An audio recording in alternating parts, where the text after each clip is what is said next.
Você conhece os Peaky Blinders pela série Homens Elegantes, Ternos Caros e, claro, Thomas Shelby. Mas a verdade é que a gangue original era muito diferente e muito mais brutal. Eles não eram gênios do crime, nem heróis carismáticos. Eram jovens violentos que aterrorizavam bairros inteiros, espancavam inocentes e deixavam um rastro de sangue pelas ruas da Inglaterra. Hoje eu te conto tudo sobre a história real dos verdadeiros Peaky Blinders. Se é novo no canal, já se inscreve aqui. Não se esqueça de dar aquele like para dar uma moral aqui pro meu conteúdo, hein? Tamo junto, vamos nessa!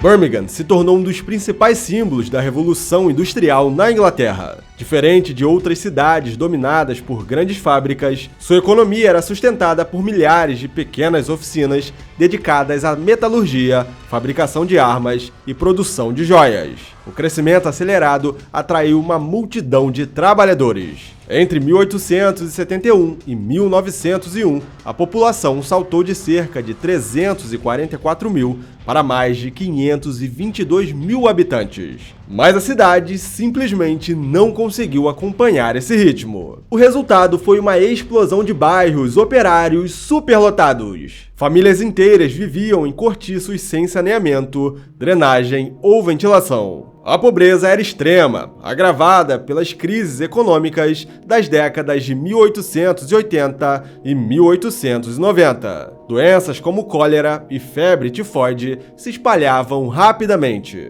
enquanto milhares de crianças perdiam suas vidas por causa da desnutrição e da água contaminada. Nas fábricas, a realidade era igualmente brutal. Os operários trabalhavam entre 12 e 14 horas por dia, em meio a fumaça, poeira e máquinas perigosas. O trabalho infantil era comum. Crianças de apenas 5 ou 6 anos passavam um dia em minas e oficinas por salários miseráveis, enquanto a fiscalização das poucas leis existentes era praticamente inexistente. Esse cenário de miséria, violência e desestruturação familiar criou o ambiente perfeito para o surgimento das gangues. A recessão da década de 1870 deixou milhares de jovens sem trabalho e sem perspectivas, principalmente em bairros como Small Heath e Bayside Heath. Ao mesmo tempo, aconteciam as tensões entre ingleses e imigrantes irlandeses. Para muitos adolescentes, formar uma gangue significava conquistar proteção, respeito e identidade. Os confrontos logo se tornaram muito frequentes. Cintos usados como chicotes, facas e outras armas improvisadas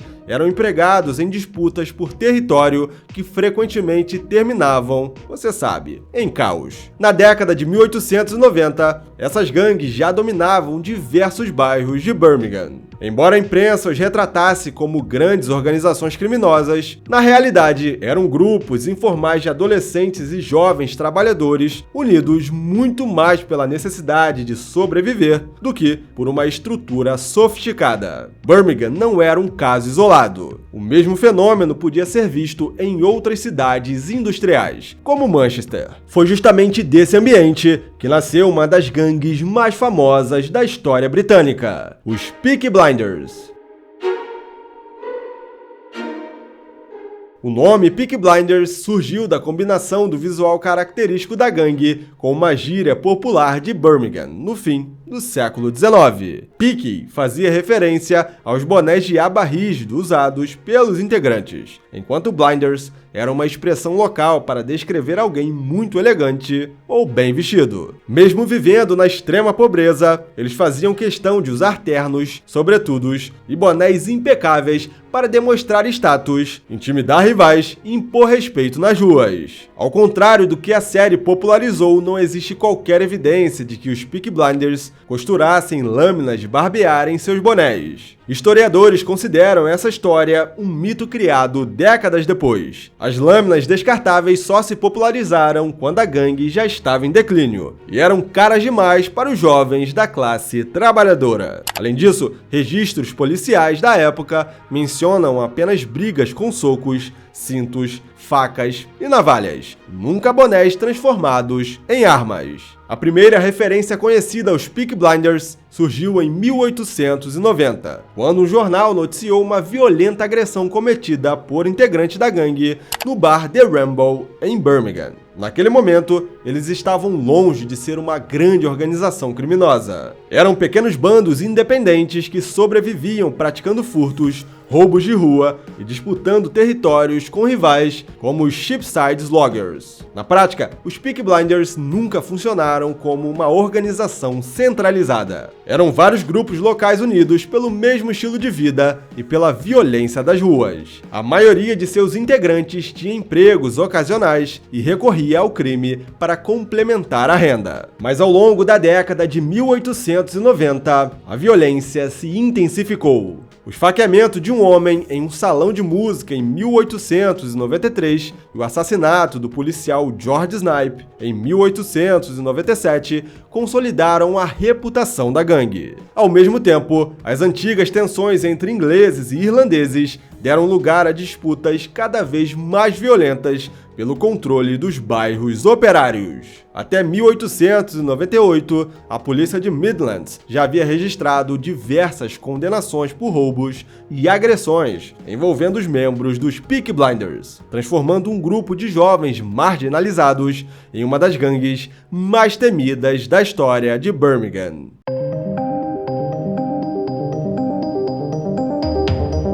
Os Peaky Blinders estavam longe de ser uma organização criminosa altamente estruturada. Não havia um líder supremo, uma hierarquia rígida ou rituais de iniciação. As alianças mudavam constantemente conforme os interesses de cada grupo, e a polícia normalmente enfrentava pequenos bandos de jovens, não uma grande organização cuidadosamente planejada. A própria idade desses integrantes mostra essa realidade. Muitos ingressavam no crime ainda crianças. Casos registrados incluem Charles Lambourne, que entrou para a gangue aos 12 anos, e David Taylor, preso aos 13 anos por portar uma arma de fogo. Em bairros marcados pela pobreza e pela falta de perspectivas, fazer parte dos Peaky Blinders significava encontrar proteção, identidade e respeito por meio da violência. Mesmo sem uma liderança centralizada, alguns integrantes conquistaram grande reputação.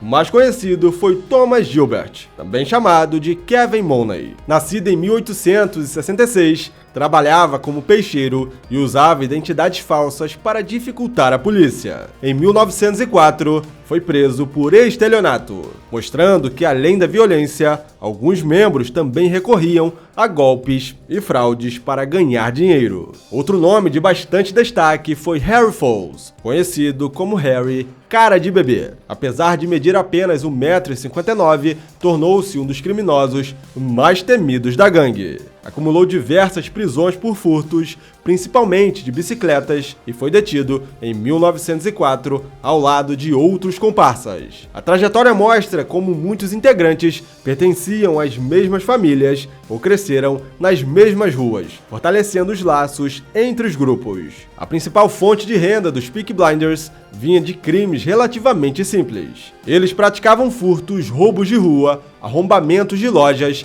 bares e armazéns, além de ataques contra comerciantes e pedestres nos bairros operários de Birmingham.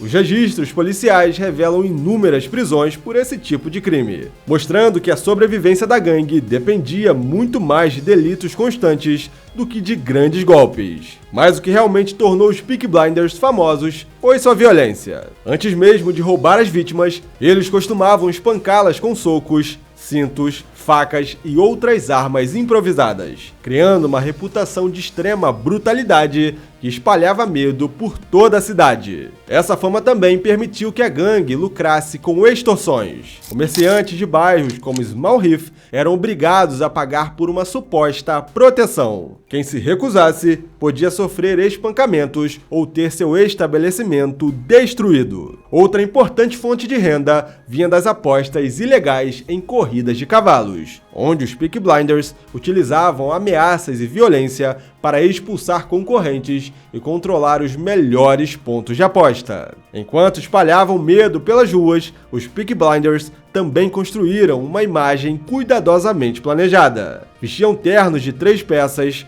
sobretudos, gravatas, lenços de seda e os famosos bonés de aba rígida. Em uma cidade marcada pela miséria, aquele visual elegante não era apenas vaidade. Era uma forma de exibir poder, intimidar rivais e deixar claro quem dominava as ruas de Birmingham.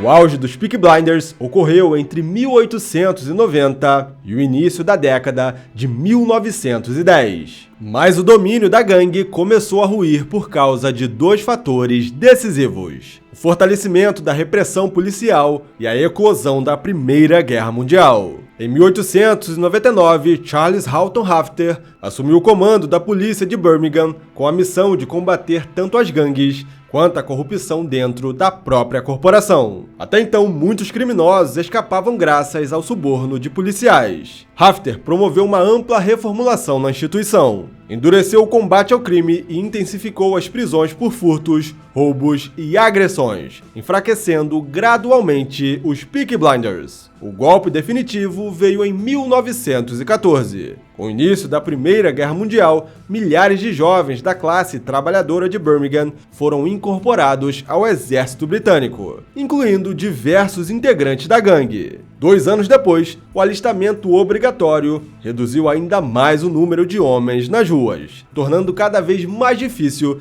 manter o controle dos territórios e as atividades criminosas. Um dos casos mais conhecidos foi de Harry Fowler, antigo membro dos Peaky Blinders, que serviu no 5º Batalhão do Regimento de Dorsetshire, na Frente Ocidental. Como ele, muitos outros jovens ligados às gangues de Birmingham foram enviados para o fronte da guerra. E a guerra, meu amigo, foi devastadora. Mais de 75 mil soldados de Birmingham morreram até 1918. E embora seja impossível saber quantos pertenciam aos Peaky Blinders, é bastante provável que muitos jamais tenham voltado para casa. Os sobreviventes retornaram marcados pelos horrores da guerra, enfrentando alcoolismo, dificuldades para encontrar trabalho e traumas psicológicos que hoje seriam diagnosticados como transtorno de estresse pós-traumático. Quando o conflito terminou, os Peaky Blinders já não eram a força que aterrorizava Birmingham 2 décadas antes.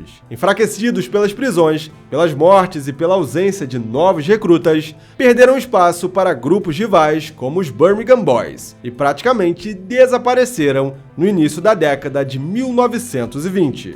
Mas não foi apenas a guerra que enterrou a gangue. Birmingham também estava mudando. A recuperação econômica impulsionada pela indústria automobilística e metalúrgica criou milhares de empregos para jovens que antes viam na criminalidade uma das poucas formas de sobrevivência. Empresas como a Austin Motor Company passaram a contratar em larga escala, enquanto cinemas, clubes de boxe e o futebol ofereciam novas formas de lazer, identidade e pertencimento. Aos poucos, muitos antigos integrantes envelheceram, conseguiram empregos, formaram famílias ou simplesmente abandonaram a vida do crime. Com melhores oportunidades e uma presença policial muito forte, o modelo das antigas gangues de rua perdeu completamente espaço. Em 1925, os registros policiais já apontavam uma queda acentuada nas agressões típicas dos Peaky Blinders. De fato, era o fim de uma era. Mas curiosamente, foi somente depois de desaparecerem que os Peaky Blinders se tornaram realmente famosos. Durante quase um século, a gangue permaneceu praticamente esquecida, conhecida apenas por historiadores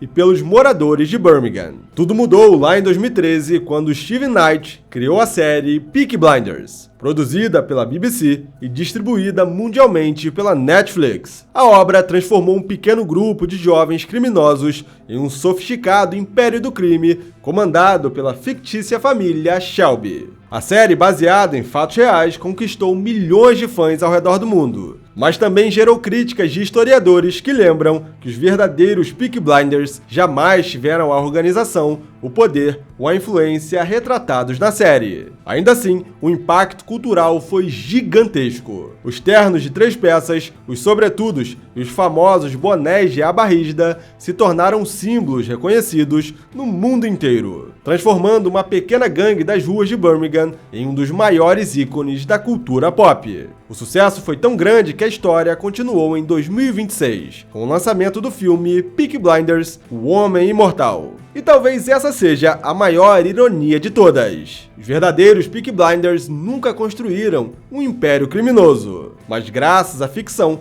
conquistaram algo muito mais duradouro: a imortalidade. Agora eu quero saber o que você achou dos verdadeiros Peaky Blinders. Me conta aqui nos comentários que eu vou adorar saber.